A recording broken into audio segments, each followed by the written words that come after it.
Hallelujah.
Can you hear me now?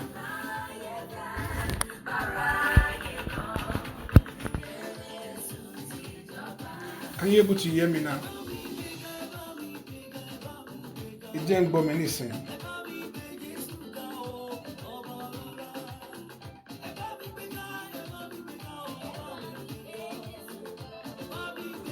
Can you hear me now?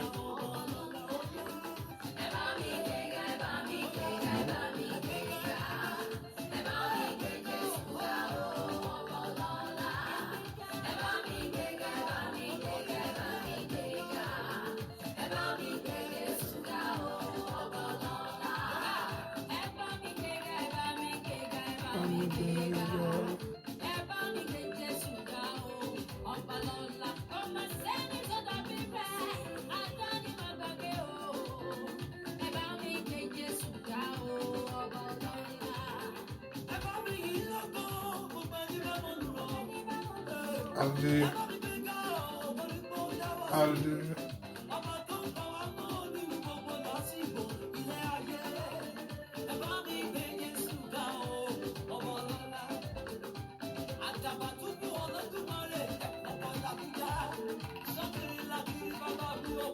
Hallelujah. Praise the Lord. Ìjàgbàdúrà. Orúkọ Jésù. Ọlọ́run tó pọ̀ nígbà tágbára gbé ọ̀gá fún àkókò tó fún wa lẹ́ẹ̀kan sí o. Àyìn ológo fún wa agbára ìwọ Ọlọ́run lórí ayé wa sẹ́. Ó tún jẹ́ àtúbí jù. Ó tún fún wa láǹfààní yìí. Ó tún fún wa lórí ọ̀fẹ́ yìí. Agbé ọ̀gá ẹni mọ́ Ísírẹ́lì gba ọpẹ́ wa. Wọ́n tó pọ̀ nípa tágbára. Wọ́n tó ní gbogbo agbára lọ́wọ́ wo la fi ìyìn fún. Wo la fi gbogbo ọpẹ́ wa fún. Wo la fi gbogbo ògo fún.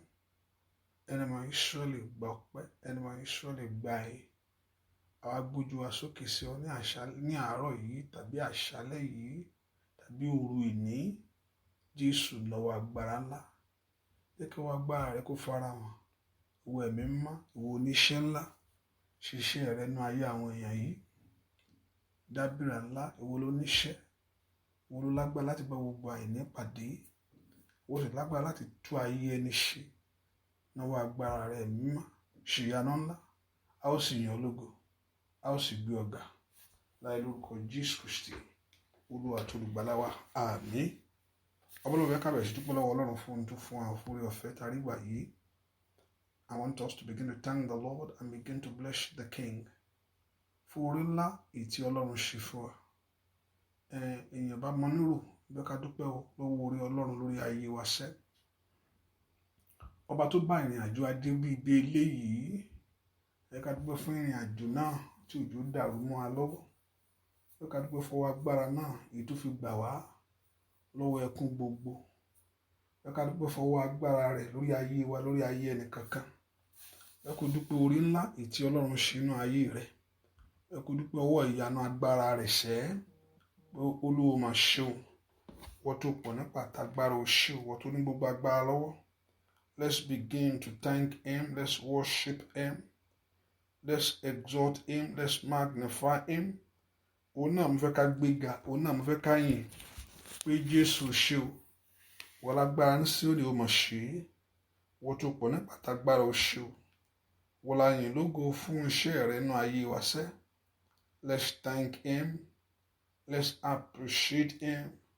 Ẹ ká dúpẹ́ orí Ọlọ́run, ẹ ká dúpẹ́ fún ìyanu Ọlọ́run, ẹ ká dúpẹ́ fún agbára rẹ̀ sẹ́ lórí ayé wa.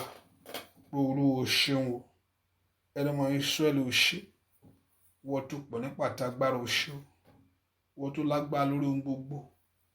Wọ́n Jésù, ìwọ la yìn lógo lọ́wọ́lọ́wọ́ báyìí fún àrà ńlá èyí tó ń fa ayé wa dá, fún ohun ògo èyí tó ń ṣe inú ayé wa. Somebody exalt the Lord. Ẹnìkan jẹ́ ká gbóhùn wa sókè ká yin Ọlọ́run yìí. Let's thank him. Jésù ṣé o, olùgbàlà ó mà ṣe é, olùgbàlà ó ṣé o, Ọlọ́run ìmọ́lẹ̀ ó ṣé, Ọlọ́run ìgbàlà á yìn ọ́. A gbé ọ ga, wọ́n tó wà káyé tó wà, wọ́n tó tún wà nígbà tí ayé òde sí mọ́. Ọlọ́run tí gbogbo èèyàn ti ń tẹríba fún. Thank him, the source of life. Ẹ̀mí àwọn tiẹ̀. Thank you, Lord Jesus. We worship you. Our strength, we thank you. Our place of refuge, ibi àbò wa o ṣé o. Agbanlágbàtà o ṣé o. Thank him for that great love. Ẹ ká dúpẹ́ fún ìfẹ́ tó fi hàn fún wa. Ẹ ká dúpẹ́ fún oore ọ̀fẹ́ tá a rí gbà yìí. Thank him. Ó ń fi ọkàn ọlọ́pẹ́. So let's thank him. Thank him for his patience. Thank him kò yẹ pa pé. Thank him for that patience of the Lord over our life. Ẹ ká dúpẹ́ fún sùúrù rẹ̀ lórí ayé wa. Ọlọ́run ó ṣeun. Ọlọ́run mo ṣeun. Ọlọ́run mo yìn ọ́. Ọlọ́run mo gbé ọ̀gá. Ọlọ́run mo fi ọpẹ́ fún ọ. Ọlọ́run á fi ìyìn fún ọ. Dúpẹ́. Ọba tí òjòjú tì wá. Ọba tí òjáyé yọ̀ wá. Can we thank him? Can we exalt him? Can we magnify him? Ẹ ká dúpẹ́ orí Ọlọ́run. Ẹ ká dúpẹ́ orí Ọlọ́run yìí. Orí Ọlọ́run tí ò fìgbà kan dúró. Orí Ọlọ́run tí ò fìgbà kan yẹ̀ nínú ayé wa. Ẹ ká dúpẹ́ orí náà. Orí tí Ọlọ́run ṣe fún wa. Orí Ọlọ́run lórí ayé ọmọ wa. Orí Ọlọ́run lórí ilé wa. Orí Ọlọ́run lórí ọ̀nà wa gbogbo. Màmá dúpẹ́ lọ́wọ́ Ọlọ́run. Thank him for the blessing of God. Thank him for the journey of your life. Thank him that is always there for us. Ọba tó wà níbẹ̀ fún wa. Thank him. Ẹ ká dúpẹ́ oore ńlá yìí. Ọlọ́run mo dúpẹ́ lọ́wọ́ rẹ o. Olúwa mo yìn ọ́. Olúwa mo dúpẹ́. Olúwa mo fi ọpẹ́ fún ọ. Kábíyèsí ìwọ tó pọ̀ ní pàtàgbára o ṣé o. O ṣé o ṣé o ṣé o ṣé o. Dúpẹ́ lórí ọmọ. Ẹ jẹ́ ká dúpẹ́ lórí ọmọ. Ẹ ká dúpẹ́ lórí aya. Thank him for the life that we have in him. Fún oore ọ̀fẹ́ tá a nínú rẹ̀. For the love that he has revealed to us. Fún oore ọ̀fẹ́ tó fún wa. Thank him for everything.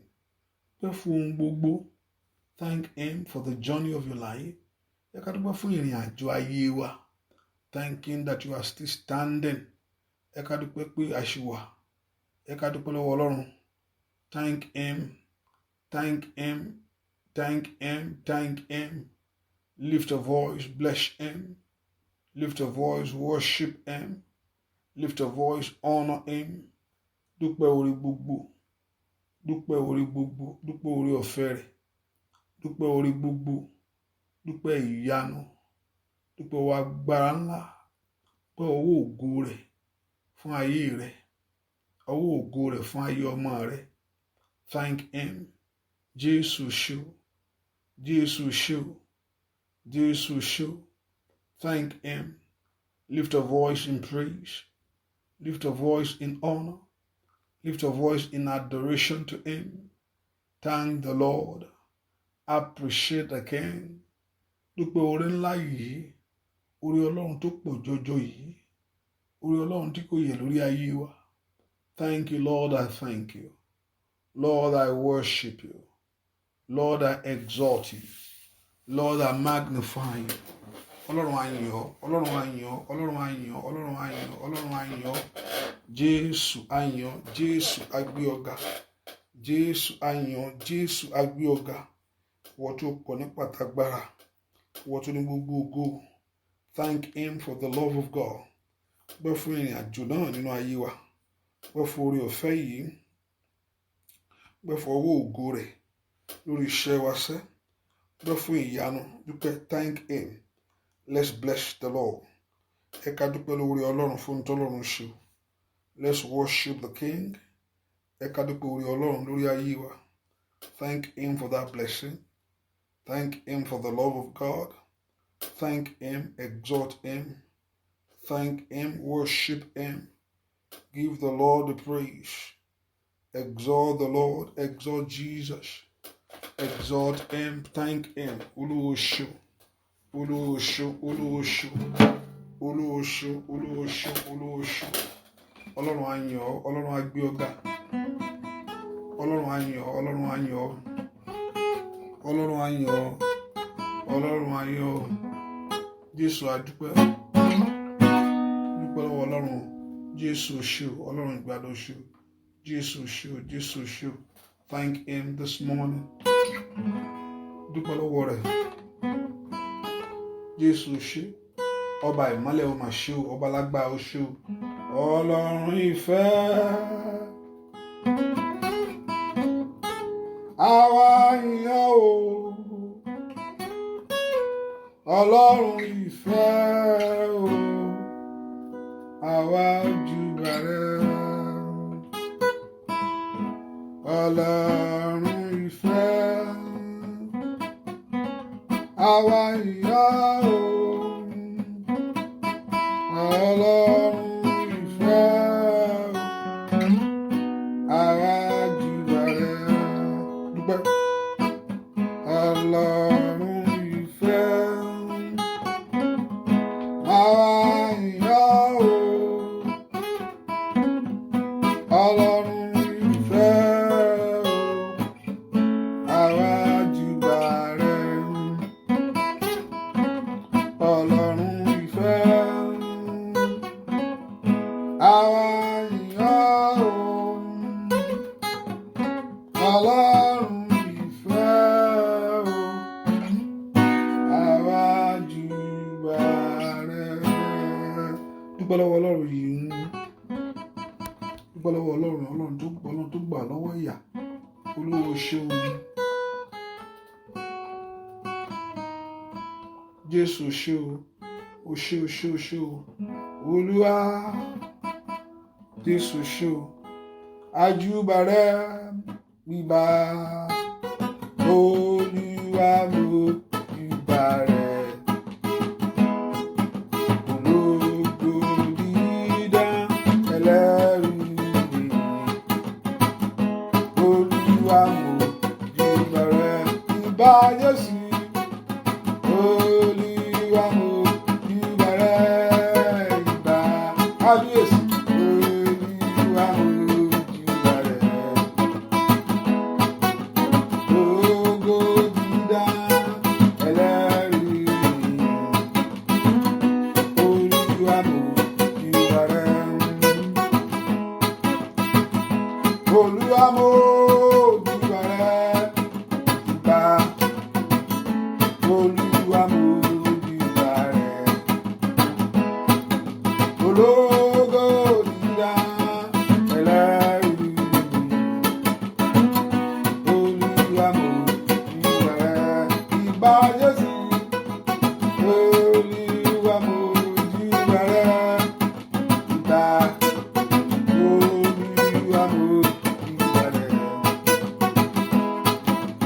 Ológo dídán ẹlẹ́rù nìyí. Olúwa mo júbà rẹ̀. Ìyè Ọlọ́run wa, ọba tó gbọ́ àdúrà. Ògo yẹ Ọlọ́run wa, ọba tó gbọ́ àdúrà. Ìyè Ọlọ́run wa, ọba tó gbọ́ àdúrà. Kábíyèsí. Ògo yẹ Ọlọ́run mi, ọba tó gbọ́ àdúrà. Ó yá dúpẹ́ lọ́wọ́ Ọlọ́run. Ọba tó ń gbọ́ àdúrà. Ọba tó ń dá wa lóhùn bàtà bá gbé. ọba tó ń jẹ́ ọlọ́run ńlá tí ó ṣe ọlọ́run ọlọ́run tó pọ̀ nípa tágbára abániṣe adótẹ̀mí láyé àráyé ẹni lọ́wọ́ olùgbèjà ẹni óyá óyá óyá ìníyẹ ọlọ́run mi ọba tó gbọ́ àdúrà ó gbọ́ wá ògo yẹ ọlọ́run mi óyá óyá ọba tó gbọ́ óyá dúpẹ́ lọ́wọ́ ọlọ́run alààyè ìníyẹ kábíyèsí bàbá ọlọ́run mi ọba tó gbọ́ àdúrà kábíyèsí là bàbá ògo yẹ óyá óyá óyá ọlọ́run mi ọba tó gbọ́ àdúrà ó ń gbọ́ àdúrà mi ó ń gbọ́ àdúrà ó ń gbọ́ àdúrà mi Jésù olùràpadà ó ń gbọ́ àdúrà óyá óyá ó ń gbọ́ àdúrà mi ó ń gbọ́ àdúrà ó ń gbọ́ àdúrà mi Jésù olùràpadà ó ń gbọ́ àdúrà yóò gbọ́ àdúrà rẹ yóò gbọ́ àdúrà kábíyèsí yóò gbọ́ àdúrà mi Jésù olùràpadà ó ń gbọ́ óyá óyá óyá ó ń gbọ́ àdúrà mi ó ń gbọ́ àdúrà ó ń gbọ́ àdúrà mi Jésù olùràpadà ó ń gbọ́ àdúrà.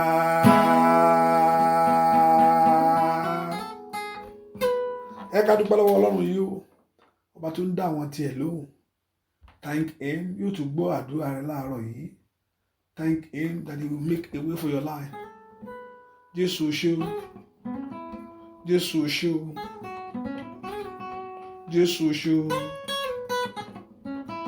ọlọ́run gbà tó pọ̀ nígbà tágbára o Jésù ṣé o Jésù ṣé o Jésù ṣé o ọlọ́run tó pọ̀ nígbà tágbára o ṣé o kábíyèsí ńlá o ṣé o ọba tó pọ̀ nígbà tágbára wọ́n tá fi gbogbo ògo fún wọ́n tá fi gbogbo ọlá fún. We exalt your name, we bless your name, we exalt you for your plan towards us, fún ètò rẹ fún ayé wa. We thank you this morning. A gbé ọ̀gá láàárọ̀ yìí, èyí tó fún wa ní orí ọ̀fẹ́ ńlá yìí. Thank him for this privilege. Ẹ ká dúpẹ́ fún orí ọ̀fẹ́ ńlá tá a rí gbà níwájú rẹ̀ sẹ́. Thank him for this patient. Ẹ ká dúpẹ́ fún sùúrù rẹ̀ lórí ayé wa. Thank him for his love. Ẹ ká dúpẹ́ fún ìfẹ́ èyí tó fi fẹ́ ayé wa. Ọlọ́run Ísírẹ́lì o ṣé o. Ọlọ́run mo dá gbogbo ògo padà fún ọ láàárọ̀ yìí. I thank you, Lord, for what you have done for me. Fún ohun tó ṣe fún ayé mi. Fún ohun tó ṣe nínú ilé mi gbogbo. Exalt him and bless his name. Ẹ ká dúpẹ́ lọ́wọ́ Ọlọ́run yìí. Ọlọ́run o ṣeun o. Ọlọ́run o ṣeun o. Ọlọ́run Ísírẹ́lì o ṣeun o. Ọlọ́run tó pọ̀ nípa tágbára o ṣeun. Thank him. Give that praise to him. Exalt him. Magnify him. Dúpẹ́ oore rẹ̀ nú ayé wa. Thank him for his great love. Dúpẹ́ fún oore ọ̀fẹ́ tá a gbà sẹ́. Gbọ́ àdúà lórúkọ Jésù Kristi. Olúwa tó lùgbàlà wa, yẹ ká sọ fún Ọlọ́run tá a bá rí ibi tá a ti ṣẹ̀ ẹ́. Ọlọ́run dáríjì mi in any areas of life that I have sinned against you. Bá rí gbogbo ọ̀nà tí mo ti ṣẹ̀ sí ìwọ Ọlọ́run. Ẹ porúkọ Jésù bí tẹ wá sẹ́. Ẹ sọ fún Ọlọ́run. Olúwa dárí àṣírídé mi jì mí. Lord, forgive me all my sin. Olúwa dárí ẹ̀ṣẹ̀ mi jì mí, gbogbo ẹ̀ṣẹ̀ mi gbogbo èyí tí ò ń jẹ́ kí n rí ọlá ìwọ Ọlọ́run, gbogbo ẹ̀ṣẹ̀ mi gbogbo èyí tí ò ń jẹ́ kí n rí ògo ìwọ Jésù. Now let's begin to ask the Lord to forgive every sin. Gbogbo ẹ̀ṣẹ̀ gbogbo èyí tí ò ń jẹ́ ká rí ọlá ìwọ Ọlọ́run alààyè. Ẹ pe orúkọ Jésù mi tẹwàsẹ́. Ọlọ́run dárí àṣedídé mi jì mí. Ìwọ ẹ̀jẹ̀ Jésù wẹ̀ mí ní àwẹ̀ mọ́. Let the blood of Jesus cleanse you. Let the blood of Jesus purify you. Let the blood of Jesus sanctify you. Ẹ pe orúkọ Jésù. Ìwọ ẹ̀jẹ̀ Jésù wẹ̀ ayé mi. Let the blood of Jesus wash you from your head to toe. Ẹ pe orúkọ Jésù. Olúwa fi ẹ̀jẹ̀ rẹ̀ wẹ̀ mí. Ìwọ ẹ̀jẹ̀ ọ̀dọ́-àgùntàn wẹ̀ ayé mi láti ìsinsìnyí lọ. Can we lift our voice and begin to pray? Can we ask the Lord, Olúwa dárí àṣídé mi jì mí. Èmi ẹlẹ́ṣẹ̀ tọ̀ wá o. Olúwa dárí jì mí. Somebody pray that prayer. Ẹ pe orúkọ Jésù mi tẹwàsẹ́. That I am a sinner, O God. Ọlọ́run dárí àṣídé mi jì mí. Mú mọ́ra mi bàbá. Ẹ pe orúkọ Jésù, fi ẹ̀jẹ̀ rẹ̀ wẹ̀ mí. Fi ẹ̀jẹ̀ rẹ̀ wẹ̀ mí. Wash me in your blood. Olúwa fi ẹ̀jẹ̀ rẹ̀ wẹ̀ mí. Plead the blood of Jesus over your life. Olúwa fi ẹ̀jẹ̀ ńlá rẹ̀ wẹ̀ mí. Ìwọ ẹ̀jẹ̀ ọ̀dọ́-àgùntàn tí ń tú ọkàn ẹni ṣe. Ó yá wẹ̀ mí lọ́wọ́lọ́wọ́. Ẹ pe orúkọ Jésù sẹ́. Olúwa fi ẹ̀jẹ̀ ńlá rẹ̀ wẹ̀ mí. Ọmọ Ọlọ́run lanu gbàdúà. Olúwa fi ẹ̀jẹ̀ rẹ̀ wẹ̀ mí. Orúkọ Jésù mi tó wà sẹ́. Olúwa fi ẹ̀jẹ̀ rẹ̀ wẹ̀ mí. Orúkọ Jésù. Olúwa fi ẹ̀jẹ̀ ńlá rẹ̀ wẹ̀ mí. Wash me in your blood. Cleanse me, O God. Ẹ pe orúkọ Jésù níbi tẹ́ wà yẹn. Wash me in your blood. Cleanse me, O God. Olúwa fi ẹ̀jẹ̀ ńlá rẹ̀ wẹ̀ mí. Ọmọ Ọlọ́run lanu gbàdúà. Kó pe orúkọ Jésù. Pé kí ẹ̀jẹ̀ Jésù kó wẹ̀ ọ́. Kó wẹ̀ ọ́ tilétilé, kó wẹ̀ ọ́ tọmọtọmọ. Ẹ pe orúkọ Jésù níbi tẹ́ wà sẹ́. Ọlọ́run tó pọ̀ nípa àti agbára. Olúwa fi ẹ̀jẹ̀ rẹ̀ wẹ̀ mí. Somebody pray that prayer. Ẹnìkan gbà ládùúà pé kí ẹ̀jẹ̀ Jésù kó wẹ̀ ọ́. Olúwa dẹ̀jẹ̀ lé mi lórí. Olúwa wẹ̀ mí. Wẹ̀ àbàwọ́n mi nù. Wẹ̀ ẹ̀ṣẹ̀ mi nù.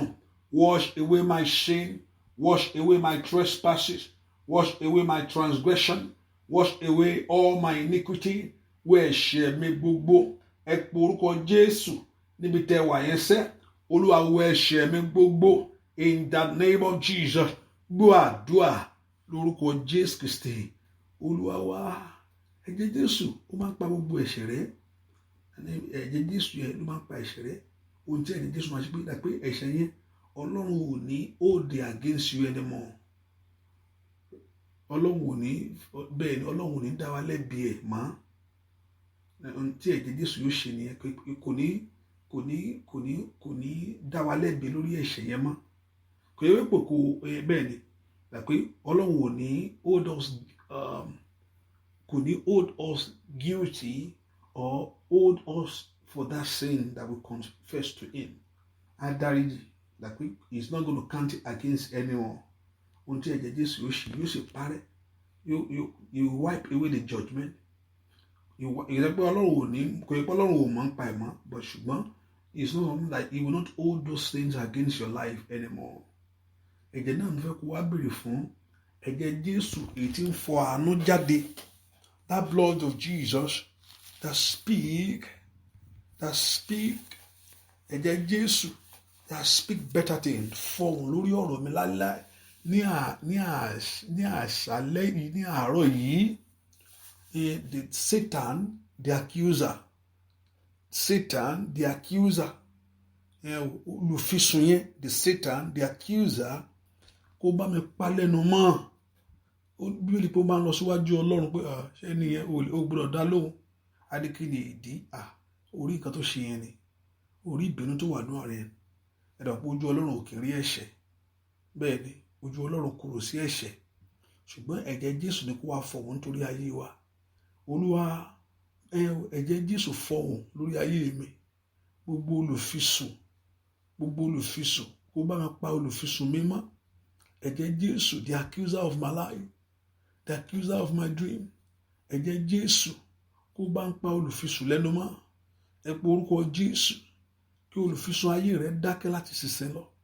Ó yẹ ẹ sọ́dàdúà orúkọ Jésù. Màtókù náà ń tàlá máa kó sókòtò lábà. Makoko rati kele mesekele bo. Ẹ̀jẹ̀ Jésù fọ̀hún torí ayé mi. Gbogbo agbára olùfisùn, gbogbo ipá olùfisùn, ó dá kó dákẹ́ nítorí ayé rẹ lónìí. Ẹ pe orúkọ Jésù. Ẹ̀jẹ̀ Jésù fọ̀hún torí ayé mi. Gbogbo ipá olùfisùn, gbogbo agbára olùfisùn lórí ayé mi kó dákẹ́. Ọmọ Ọlọ́run lanu gbàdúrà kí ẹ̀jẹ̀ Jésù kó fọ̀hún. Let the blood of Jesus speak over your life. Kó fọ̀hún torí ayé ọmọ rẹ lónìí. Ó pa olùfisùn lẹ́nu mọ́. Olùfisùn yẹn níwájú wa, olùfisùn ní ayé wa, olùfisùn wọn ní ìrìn àjò wa, gbogbo tó ń fẹjọ́ mi sùn, kàtà gbogbo tó sọ pé mi yẹ, pé kò tó kó ràn mí lọ́wọ́ o, pé mi ṣe ń tó yẹ kó rà àánú gbà. Olúwa ẹ̀jẹ̀ Jésù fọ̀hún lórí ẹ̀ṣẹ̀ mi gbogbo. Speak over all my sin. Ẹ gbàdúrà, ẹ sọ fún Ọlọ́run kí ẹ̀jẹ̀ Jésù kó fọ̀hún lórí ayé rẹ, kó fọ̀hún lórí ayé ọmọ rẹ. Somebody pray that prayer. Latakato laba, matoko lapete, majakatu yagaba, lozunto tetete, robatu keshekelebo, mandate kelemekete, baduku rozekelebo. Ẹ pe orúkọ Jésù kí ẹ̀jẹ̀ Jésù kó fọ̀hún lórí ayé rẹ ní. Somebody pray and talk to God. Mazukatandaya, lante kurate lezutatikale. Ẹ pe orúkọ Jésù. Ìwé ẹ̀jọ̀ dáàgùtàn fọ̀hún lórí ayé mi. Ọmọ Ọlọ́run lanu gbàdúrà. Let the blood of Jesus, ẹ̀jẹ̀ Jésù fọ̀hún lórí ìpín mi lónìí. Ó yẹ sọ fún Ọlọ́run kí ẹ̀jẹ̀ Jésù fọ̀hún. Olúwa jẹ́ kí ẹ̀jẹ̀ rẹ fọ̀hún lórí ayé mi. Tó bá fọ̀hún, ìkàtà àánú yóò jáde, orí ọ̀fẹ́ yẹn yóò dájú. Let the blood of Jesus speak over your life. Let it speak in your situation. Let it speak over your life. Ìwé ẹ̀jẹ̀ Jésù fọ̀hún lórí ìrìn àjò mi, fọ̀hún lórí ayé àwọn ọmọ mi. Somebody pray. Ẹ jẹ́ ká pe Jésù yẹn kí ẹ̀jẹ̀ Jésù mayanta kataye baroso topala lebrendo sukelebo. Orúkọ Jésù dáadáa kí ẹ̀jẹ̀ rẹ̀ kó fọ̀hún. Let the blood of the Lamb, ẹ̀jẹ̀ ọ̀dọ́ àgùntàn, ẹ̀jẹ̀ Jésù fọ̀hún lórí ìpín mi láti sísìn lọ, fọ̀hún lórí ayé mi láti sísìn lọ, fọ̀hún lórí ayé àwọn ọmọ mi. Ọmọ Ọlọ́run ẹ jẹ́ gbàdúrà ká sọ fún Jésù lọ́wọ́lọ́wọ́ pé kí ẹ̀jẹ̀ rẹ̀ fọ̀hún. Let that blood speak in Jesus' name. We pray. Orúkọ Jésù jẹ́ ráàánú gbà. Olúwa ṣàánú fún mi. Mo ní Ọlọ́run kò ṣeé mú, kò ṣeé bájà. Ohun tó bá ṣe, ohun tó bá pinnu lọ́kàn ẹ̀ ni ó ṣe. Ẹ wò jẹ́ ká béèrè fún àánú ńlá tí ń dá ẹ̀tọ́ ẹni padà fún ayé ẹni. Àánú ńlá èyí tí ń gbé orí ẹni sókè. Ẹ pe orúkọ Jésù. Olúwa jẹ́ kí àánú rẹ fọ̀hún fún mi lónìí. Let your mercy speak over my life. Ìwọ àánú Ọlọ́run fọ̀hún fún ìrìn àjò mi. Ẹ ká pe orúkọ Jésù dáadáa. Ibi tá a wà yẹn pé kí àánú Ọlọ́run. Olúwa jẹ́ kí àánú rẹ fọ̀hún lọ́wọ́lọ́wọ́. Olúwa fàánú rẹ gbà mí. Ọmọ Ọlọ́run fẹ́ kó pe orúkọ Jésù mi tó wà. Olúwa fàánú rẹ gbà mí. Olúwa fàánú rẹ tú ayé mi ṣe. Ó yá fẹ́ ká pe orúkọ Jésù. Ẹ sọ fún Jésù sẹ́. Olúwa ṣàánú fáyé mi. Olúwa ṣàánú fáyé mi. Olúwa ṣàánú fáyé mi. Olúwa ṣàánú fáyé mi. Olúwa ṣàánú lórí iṣẹ́ mi. Ẹ pe orúkọ Jésù. Mate kalubari. Late kurataya. Lablando sukelebo. Ẹ pe orúkọ Jésù. Olúwa ṣàánú fáyé mi. Ọlọ́run lanu gbàdúrà. Pe orúkọ Jésù dáadáa. Mate kurateya. Zute kiratele. Mato brando sukantele. Ẹ pe orúkọ Jésù. Manando lema usate. Ripatute kele matukalaba. Pe orúkọ Jésù dáadáa. Olúwa ṣàánú ayé mi lónìí. Olúwa ṣàánú iṣẹ́ mi lónìí. Olúwa ṣàánú iṣẹ́ mi lónìí. Ẹ pe orúkọ Jésù mi tẹ́ wá sẹ́. Olúwa ṣàánú ìrìn àjò mi. Ẹ pe orúkọ Jésù. Olúwa ṣàánú ilé mi. Ẹ sọ fún Ọlọ́run alààyè pé kí Ọlọ́run kó fọ̀hún àánú ńlá. Ọwọ́ àánú Ọlọ́run kó fọ̀hún sẹ́. Ọmọ Ọlọ́run ńlá ló gbàdúrà. Pe orúkọ Jésù. Olúwa ṣàánú mi. Pe orúkọ Jésù dáadáa. Let God of heaven have mercy upon your life. Kó ṣàánú lórí ìrìn àjò yẹn. Ẹ pe orúkọ Jésù. Mateke ratata. Lozuko tolemekelebo. Matoko rapatelebo. Mato prando shikelebo. ẹ pe orúkọ Jésù sẹ́, Olúwa ṣàánú fáyé mi, Olúwa ṣàánú fáyé mi, Olúwa ṣàánú fáyé mi, Olúwa ṣàánú fáyé mi, Olúwa ṣàánú fáyé mi, Olúwa ṣàánú fáyé mi. Gbọ́ àdúrà lórúkọ Jésù Kristi. Olúwa wa, ẹ pe orúkọ Jésù. Ìkólọ ayé mi padà lọ́wọ́lọ́wọ́. Father, return my blessing back to me. Olúwa dá ìkólọ padà fáyé mi. Ẹ ká pe orúkọ Jésù. Olúwa dá ìkólọ mi padà. Ọlọ́run jẹ́ kí ìkólọ ayé mi padà wá wò. Ẹ pe orúkọ Jésù mi tẹ́ wá. Olúwa dá ìkólọ ayé mi padà. Ẹ pe orúkọ Jésù. Ìkólọ gbogbo èyí tí ayé gbà sọ, tí ayé gbà lọ lọ́wọ́ mi.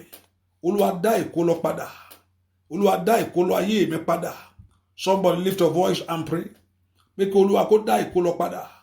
Ẹni máa ń sọ èdè dá ìkólọ padà. Father, return my blessing. Olúwa dá ìkólọ padà. Dá ìkólọ padà fún ayé mi lọ́wọ́lọ́wọ́. Ẹ pe orúkọ Jésù. Olúwa dá ìkólọ padà. Somebody pray. Ẹ sọ fún Ọlọ́run alààyè. Ìkólọ mi padà wá. Ẹ pe orúkọ Jésù. Ìkólọ ayé mi padà wá. Ọlọ́run ńlá ló gbàdúrà. Pe orúkọ Jésù dáadáa. Olúwa dá ìkólọ padà fáyé mi. Olúwa dá ìkólọ mi padà. Ọlọ́run ńlá ló pe Jésù yẹn.